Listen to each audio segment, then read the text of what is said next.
A blessed morning, blessed day to everyone, and to all our fellow worshipers in other parts of the world joining us through this live stream. We've been meditating, reading from the book of Exodus, and I would like to continue a little bit to pick up some points for our reflection in our journey. So I would like to focus this reflection on the first reading. Anyway, the Gospels, we usually meditate on them, especially on Sundays. So, in our world, we readily notice that there exist sinners who adore the golden calf like the people of Israel in the absence of Moses. But also exist saints, holy people like Moses, who in their encounter with God comes out with a radiant face. I do not know, some people would say that those who spend much time praying, like our monks or our contemplatives, like the Pink Sisters, that they say that the countenance, the face of many of those who spend much time with the Lord, they have the radiant face. Maybe physically, but that is not the most important, I think, but it is shown in the experience of Moses. Rather, the point is that these moments, times we spend with God naturally leads us and converts us to become better persons, better followers of Christ. So the people of God in the past and in the present is formed by both sinners and saints. At times, sin seems to submerge everyone, but God never abandons His people. He always sends prophets and saints, of which every age needs. We need to be reminded again and again of our vocation to holiness. Like Mother Teresa, for example, during her time and even until now, and many other personalities, the Pope himself and other saintly figures remind us of our vocation towards holiness.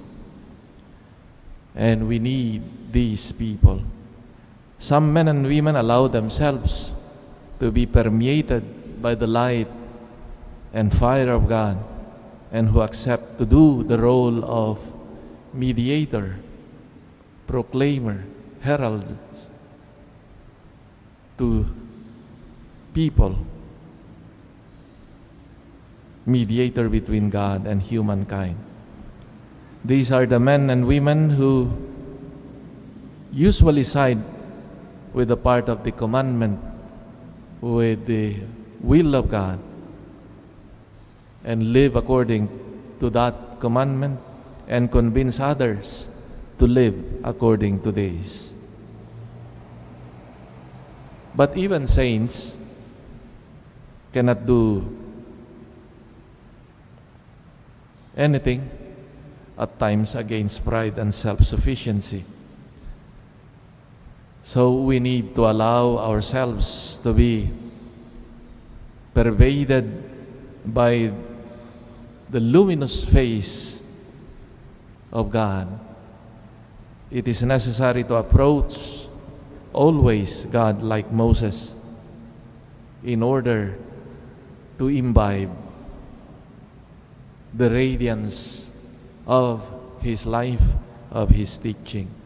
Maybe not in the physical sense, but to be pervaded by the light of his truth that would help us grow and live this spirit of holiness. Like the experience of Moses, who in his loving encounter with God that made him radiate, in a certain sense, the light and the glory of God. So also for those who are open, disposed, willing to encounter God and spend one's time with the Lord, in some way, in some sense, become also lights for others.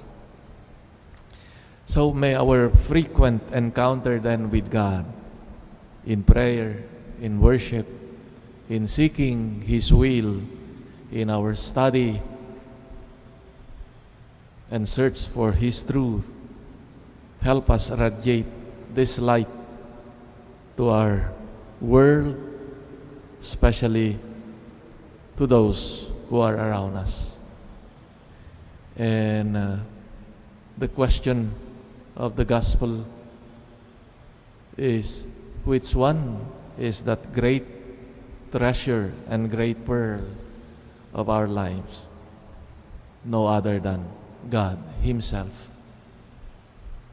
May we come and treasure and value God, Jesus Christ, and His grace, and help us to become transformed and become better and holier persons, followers of Him. May this Eucharist, as we receive the Lord again, help us to be transformed and become radiant of His grace, of His mercy towards others. Amen.